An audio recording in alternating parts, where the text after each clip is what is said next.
كيف جاهز؟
ليه الصحافي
الظاهر مسكر الرئيس.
Mr. President, distinguished civil and religious authorities, members of the diplomatic corps, ladies and gentlemen, blessed are the peacemakers. It is a great joy for me to meet with you and to visit this land where peace is much more than just a word. For here, peace is a desire and a vocation. It is a gift and a work in progress. You are invested with authority in this country, each in your own area and with specific roles. It is in light of this authority that I wish to address to you the words of Jesus that have been chosen as the central theme of my journey. Blessed are the peacemakers. Certainly, there are millions of Lebanese here and throughout the world who serve peace silently day after day. Yet you who have important institutional tasks within this nation are destined for a special beatitude if you can say that you have put the goal of peace above all else. In this meeting, I would like to reflect with you a little on what it means to be peacemakers in circumstances that are highly complex, conflictual, and uncertain. In addition to Lebanon's natural beauty and cultural riches, which have been praised by those of my predecessors who visited your country, there is a shining quality that distinguishes the Lebanese. You are a people who do not give up, but in the face of trials, you always know how to rise again with courage. Your resilience is an essential characteristic of authentic peacemakers. For the work of peace is indeed a continuous starting anew. Moreover, the commitment and love for peace know no fear in the face of apparent defeat, are not daunted by disappointment, but look ahead, welcoming and embracing all situations with hope. It takes tenacity to build peace. It takes perseverance to protect and nurture life. Examine your history and ask yourselves, from where comes that formidable energy that has never left your people downtrodden or without hope? You are a diverse country, a community of communities, united by a common language. I'm not simply referring to the Levantine Arabic, by which your great past has left inestimable treasures. Above all, I'm referring to the language of hope, which has always enabled you to start again. Almost everywhere in the world around us, a kind of pessimism and sense of powerlessness seem to have taken hold, where people are no longer able to ask themselves what they can do to change the course of history. Major decisions appear to be taken by a select few, often to the detriment of the common good, as if this were an inevitable destiny. You have suffered greatly from the consequences of an economy that kills, from global instability that has devastating repercussions also in the Levant, and from the radicalization of identities and conflicts. But you have always wanted and known how to start again. Lebanon can boast a vibrant, well-educated civil society, rich in young people, capable of expressing the dreams and hopes of an entire nation. I encourage you, therefore, never to separate yourselves from your people and to place yourselves with commitment and dedication at the service of your people, who are so rich in variety. May you speak just one language, namely the language of hope, that by always starting afresh, draws everyone together. May the desire to live and grow in unity as a people create a polyphonic voice out of each group. May you also be helped by those deep bonds of affection that tie so many Lebanese throughout the world to their country. They love their origins and pray for the people of which they still feel a part. They also support them through the many experiences and skills that make them so appreciated everywhere. This brings us to a second characteristic of peacemakers. Not only do they know how to start over, but they do so first and foremost along the arduous path of reconciliation. Indeed, there are personal and collective wounds that take many years, sometimes entire generations, to heal. If they are not treated, if we do not work, for example, to heal memories, to bring together those who have suffered wrongs and injustice, it is difficult to journey towards peace. We would remain stuck, each imprisoned by our own pain and our own way of thinking. The truth, on the other hand, can only be honored through encountering one another. Each of us sees a part of the truth, knowing one aspect of it, but we cannot negate what only the other knows, what only the other sees. Truth and reconciliation only ever grow together, whether in a family, between different communities and the various people of a country, or between nations. At the same time, there can be no lasting reconciliation without a common goal, or without openness towards a future in which good prevails over the evils that have been suffered or inflicted in the past or the present. A culture of reconciliation, therefore, does not arise only from below, from the willingness and courage of a few. It also needs authorities and institutions that recognize the common good as superior to the particular. The common good is more than the sum of many interests, for it draws together everyone's goals as closely as possible, directing them in such a way that everyone will have more than if they were to move forward by themselves. Indeed, peace is much more than a mere balance, which is always precarious, among those who live separately while under the same roof. Peace is knowing how to live together in communion as reconciled people. A reconciliation that, in addition to enabling us to live together, will teach us to work together for a shared future side by side. Thus, peace becomes that abundance which will surprise us when our horizons have expanded beyond every wall and barrier. Sometimes we think that before taking a further step, we need to clarify and resolve everything. Instead, mutual dialogue, even amid misunderstandings, is the path that leads to reconciliation. The greatest truth is that we find ourselves together as part of a plan that God has prepared so that we may become a family. Finally, I would like to outline a third characteristic of those who strive for peace. Even when it requires sacrifice, peacemakers dare to persevere.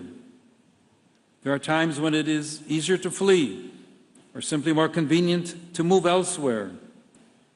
It takes real courage and foresight to stay or to return to one's own country and to consider even somewhat difficult situations worthy of love and dedication. We know that here, as in other parts of the world, uncertainty, violence, poverty, and many other threats are leading to an exodus of young people and families seeking a future elsewhere, even though it is very painful to leave one's homeland. It is certainly necessary to recognize that much good can come to all of you from having Lebanese people spread throughout the world. However, we must not forget that remaining in our homeland and working day by day to develop a civilization of love and peace remains something very valuable. Indeed, the Church is not only concerned about the dignity of those who move away from their own countries, She does not want anyone to be forced to leave their country. Moreover, the Church wants those who wish to return home to be able to do so safely. While human mobility represents an immense opportunity for encounter and mutual enrichment, it does not erase the special ties that unite each person to certain places to which they owe their identity in a very special way. Moreover, peace always grows in a concrete, living context made up of geographical, historical, and spiritual bonds. We need to encourage those who foster and nurture them without giving in to sectionalism or nationalism. In his encyclical Fratelli Tutti, Pope Francis indicated the way forward. I quote, "We need to have a global outlook to save ourselves from petty provincialism. When our house stops being a home and starts to become an enclosure, a cell, then the global comes to our rescue, like a final cause that draws us towards fulfillment. At the same time, though, the local has to be eagerly embraced, for it possesses something that the global does not. It is capable of being a leaven, of bringing enrichment, of sparking mechanisms of subsidiarity. Universal fraternity and social friendship are thus two inseparable and equally vital poles in everyday society. A challenge not only for Lebanon, but for the entire Levant, is what can be done to ensure that young people in particular do not feel compelled to leave their homeland and emigrate. How can we encourage them not to seek peace elsewhere, but to find guarantees of peace and become protagonists in their own native land? In this regard, Christians and Muslims together, and all religious and civil components of Lebanese society, are called to play their part and to commit themselves to raising awareness of this issue within the international community. In this context, I would like to emphasize the essential role of women in the arduous and patient endeavor to preserve and build peace. Let us not forget that women have a special capacity for peacemaking because they know how to cherish and strengthen the profound bonds with life, people, and places. Their participation in social and political life, as well as in their own religious communities, represents a factor of true renewal throughout the world, as does the energy that comes from young people. Blessed, therefore, are the peacemakers, and blessed are the young people who remain or who return in order that Lebanon may once again be a land full of life. I conclude by drawing inspiration from another precious feature of your tradition, which stretches back thousands of years. You are a people who love music. On feast days, this becomes a dance, a language of joy and communion. This aspect of your culture helps us to understand that peace is not only the result of human effort, however necessary. Indeed, peace is a gift that comes from God and which, above all, dwells in our hearts. It is like an interior motion pushing outwards, enabling us to let ourselves be guided by a melody greater than ourselves, namely that of divine love. Those who dance move lightly, without trampling on the earth, harmonizing their steps with those of others. So it is with peace, which is a journey inspired by the Spirit and causes our hearts to listen, making them more attentive and respectful towards others. May this desire for peace, which comes from God, grow among you. For even today, peace can transform the way you look at others and the way you live together in this land, a land that God deeply loves and continues to bless. Mr. President, distinguished authorities, I thank you once again for your welcome. Please be assured of my prayers and those of the whole Church for your delicate service to the common good.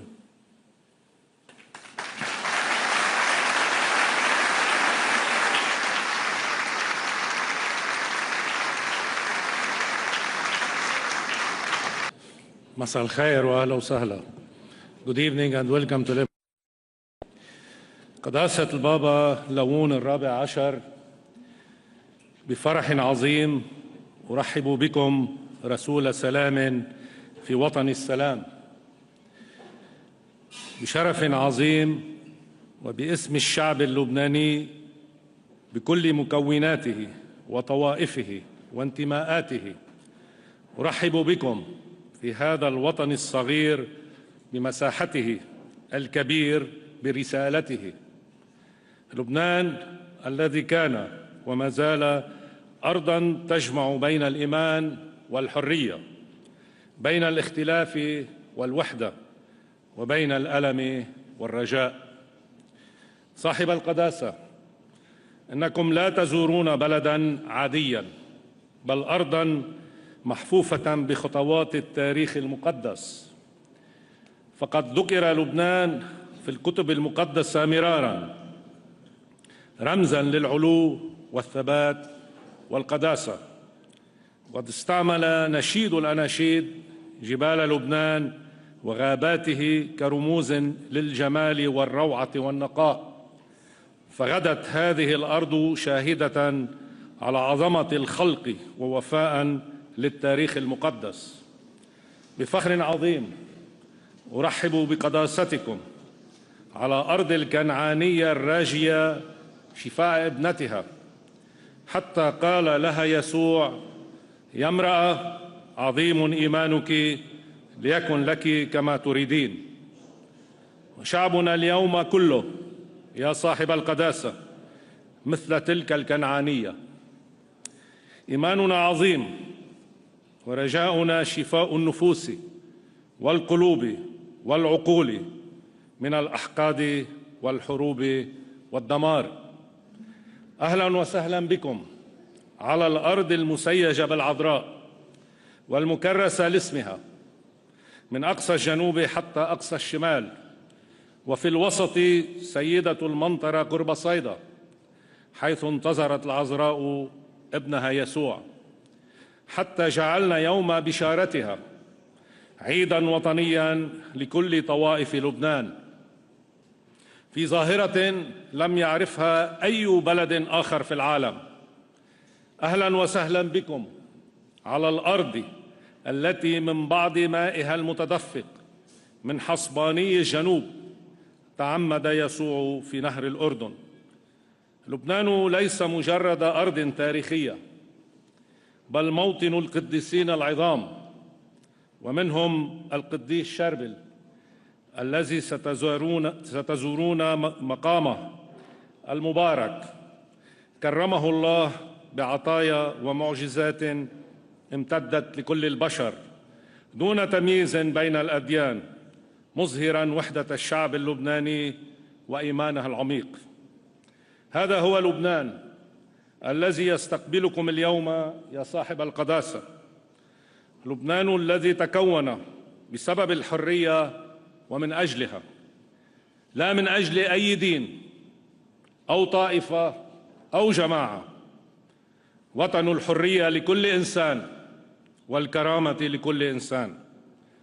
وطن فريد في نظامه، حيث يعيش مسيحيون ومسلمون مختلفين لكن متساوين، في نظام دستوري قائم على التساوي بين المسيحيين والمسلمين، وبالانفتاح على كل إنسان وضمير حي. هذه فرادة لبنان في العالم كله، وهذه دعوته لكل الأرض. ومن هنا واجب الإنسانية الحية الحفاظ على لبنان، لأنه إذا سقط هذا النموذج في الحياة الحرة المتساوية بين أبناء ديانات مختلفة، فما من مكان آخر على الأرض يصلح لها. وكما قلت في الأمم المتحدة في نيويورك: أكرر من بيروت: إذا زال المسيحي في لبنان سقطت معادلة الوطن وسقطت عدالتها، وإذا سقط المسلم في لبنان اختلت معادلة الوطن واختل اعتدالها، وإذا تعطل لبنان أو تبدل سيكون البديل حتماً خطوط تماس في منطقتنا والعالم بين شتى أنواع التطرف والعنف الفكري والمادي وحتى الدموي. هذا ما أدركه الكرسي الرسول دوما، ولهذا رفع قداسة بولس السادس صوته باكرا دفاعا عن وحدة لبنان وسيادته، كما خلد القديس يوحنا بولس الثاني لبنان في ذاكرة العالم بقوله التاريخي: لبنان أكثر من بلد، إنه رسالة في الحرية والتعددية معا، للشرق كما للغرب، قبل أن يكرس سابقة كنسية استثنائية بتخصيص سينودوس عام خاص للبنان. وهو من قال عنا قبل 40 عاما بأن وجود المسيحية الحرة في لبنان شرط لاستمرارها وازدهارها في كل منطقتنا. ونحن نجزم اليوم بأن بقاء هذا اللبنان الحاضر كله الآن من حولكم هو شرط لقيام السلام والأمل والمصالحة بين أبناء إبراهيم كافة. وصولا إلى قداسة البابا بنديكتوس السادس عشر دائر المحبة والحكمة، الذي أكد من بيروت أن مستقبل الشرق لا يمكن أن يبنى إلا بالشراكة والتعددية والاحترام المتبادل. وكانت خطوته بالغة الدلالة والرمزية بأنه لم يعلن الإرشاد الرسولي الخاص بالشرق الأوسط إلا من لبنان. وها نحن نستقبلكم يا صاحب القداسة رابع خليفة للقديس بطرس يزور وطننا في خطوة لا تقل بلاغة في الرسالة والدلالة. إذا أردتم أن يكون لبنان أرض زيارتكم البابوية الأولى خارج روما، فجئتم إليه مباشرة من نيقيا، من أرض قانون الإيمان في ذكراه 1700، لتؤكدوا مجددا إيمانكم بنا ولنجدد معا إيماننا بالإنسان. جئتم إلى أرض الكنائس التي وصفتموها بالشهيدة لتزرعوا فينا الرجاء ولنحولها شاهدة على القيامة. جئتم إلينا يا صاحب القداسة لنقرأ في وجهكم المضيء كلماتكم الرائعة في إرشادكم الرسولي الأخير: لقد أحببتك، بأن لمس جرح مقهور على الأرض هو كلمس جراح يسوع في التاريخ. وفي أرضنا اليوم وأرض منطقتنا الكثير من القهر والكثير من المتألمين، وجراحهم تنتظر لمستكم المباركة وتتطلع إلى سماع وإسماع صوتكم العظيم الشجاع. صاحب القداسة، أبلغوا العالم عنا بأننا لن نموت ولن نرحل ولن نيأس ولن نستسلم، بل سنظل هنا نستنشق الحرية ونخترع الفرح ونحترف المحبة ونعشق الابتكار وننشد الحداثة ونجترح كل يوم حياة أوفر.